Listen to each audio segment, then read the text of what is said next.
Hello, everybody. It's RocketRob99 again, continuing with part two of my Watch Dogs first impressions.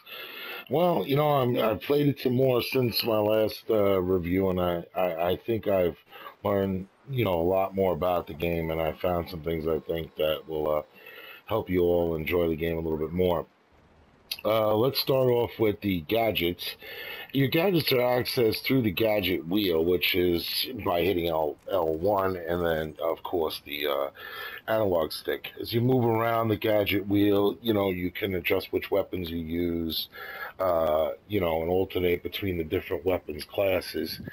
Um, and then as you move on, some of the gadgets that you'll unlock is blackout, which allows you to black out the city.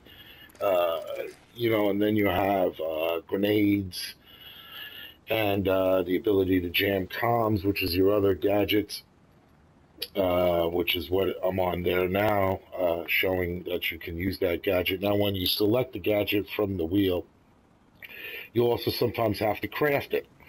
If you pick up items in the world, you can craft the different things that you need during gameplay. And you can also buy them in the store. But it makes it handy that you can craft the item right there on the wheel, and kind of makes it easy. I mean, the gadgets really are blackout, grenades, comm jams, and as you advance your character through progression, you can advance those skills. Here's what the blackout looks like, just to give you an idea. And you black out the entire section of the city that you're in. As you advance, I believe that you can black out an entire section of the city, not just a small couple block area where you're standing around. The gadgets really do add something to it. As you see here, I'm blacking out an area before getting ready to attack this stronghold. And before I move in, I go ahead and jam the comms. Now that will help prevent, the guys from calling additional reinforcements. Here's a overview of the cars in the game, which I wasn't able to squeeze in the last video, but this shows the different classes of the cars and basically the complete car list. And you unlock these cars basically by driving them in the world. So if you drive them in the world, you'll unlock them for purchase through your phone. Um, I mean, there's some interesting cars, but as I had said in the earlier tape, they are copies of in real life vehicles and so on.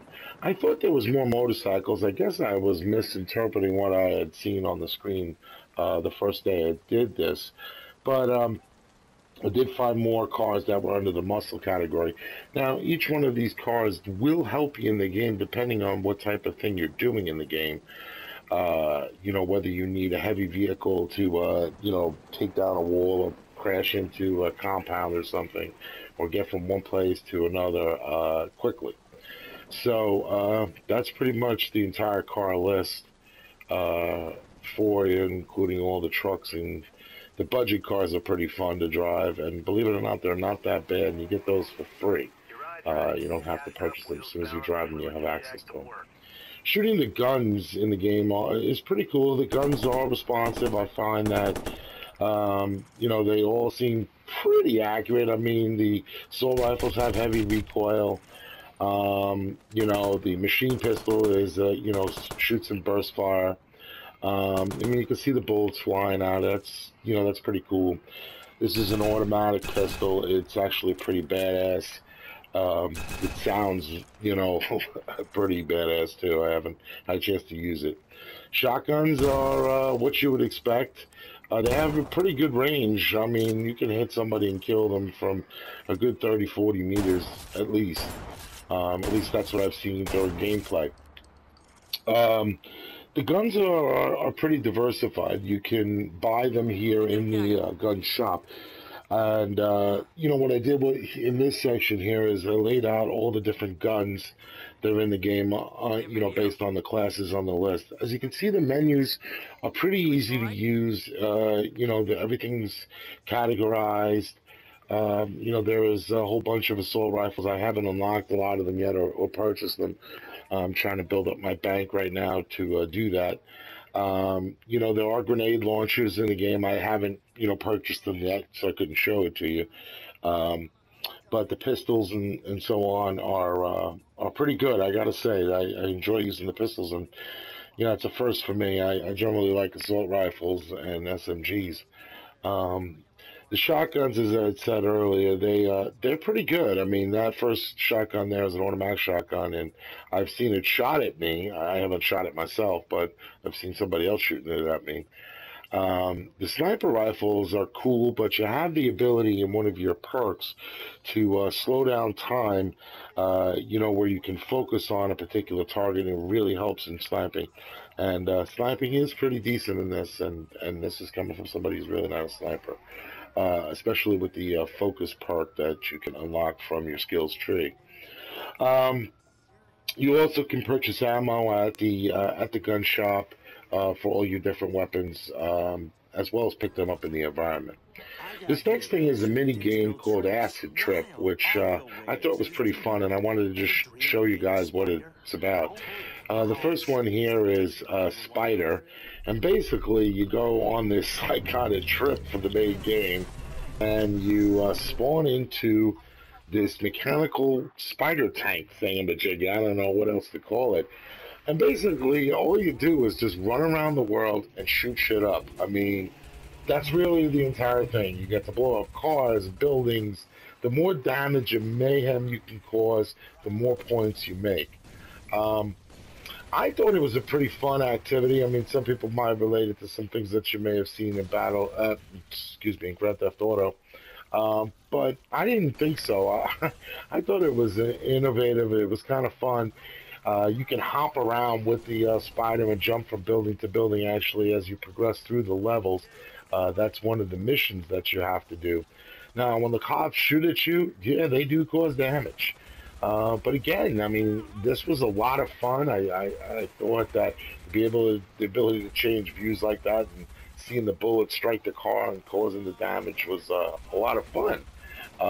So I wasn't going to put this in the video, but I said, you know what, the acid trips were actually pretty cool, and I enjoyed them. So I figured I'd take a few minutes here and show them to you. I mean, basically, as you can see here, it's just basically cause as much carnage as possible. As you shoot down the cars and stuff, you'll unlock health and more armor and more ammo. The next one is called Psychedelic, and it is kind of psychedelic, I'll say that.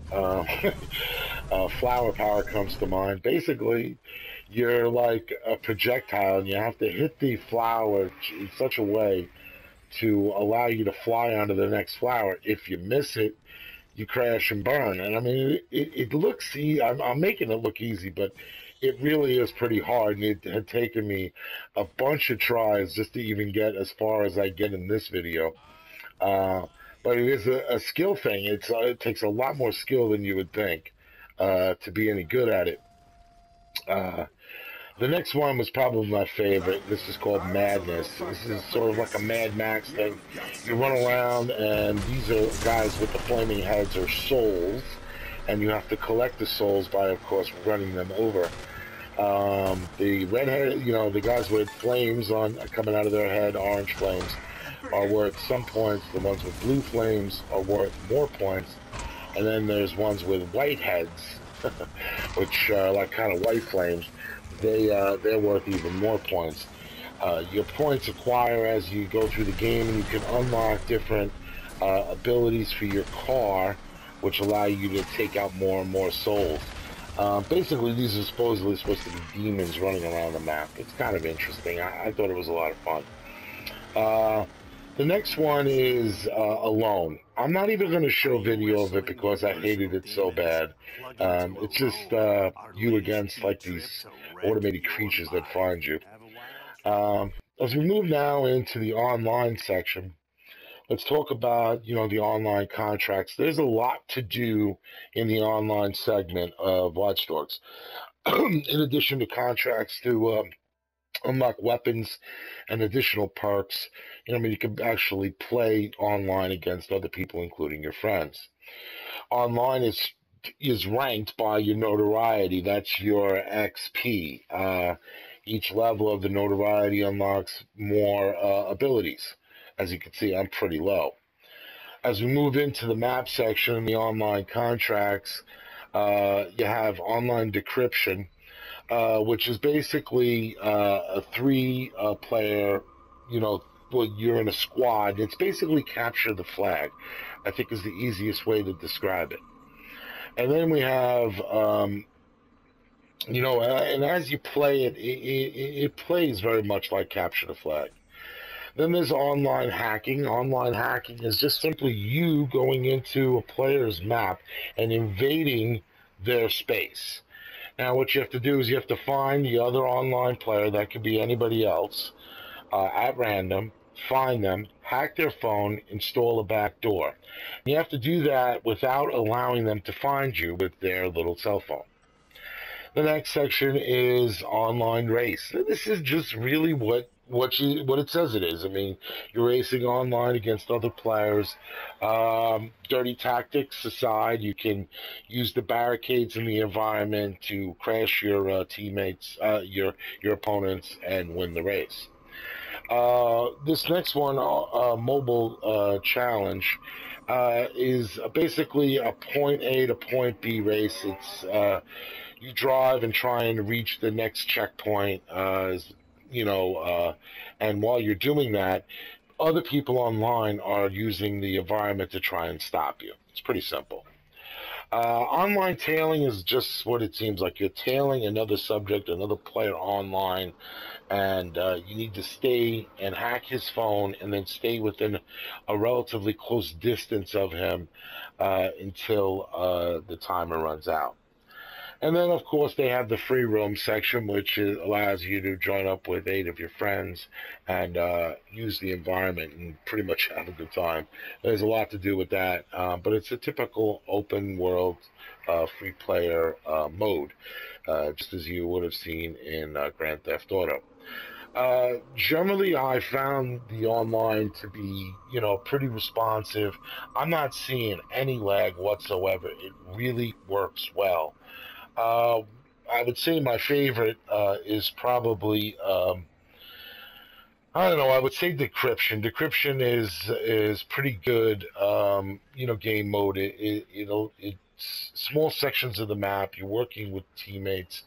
Unfortunately, just like in every other online game, you're only as good as the teammates on your team. If your team sucks, you suck. I mean, it is pretty much that. It takes a little while to get into it, an online mode, and sometimes you'll see crimes going on in the world, and that's what happened with me here. But unfortunately, I got thrown into the game before I had an opportunity to run that criminal down.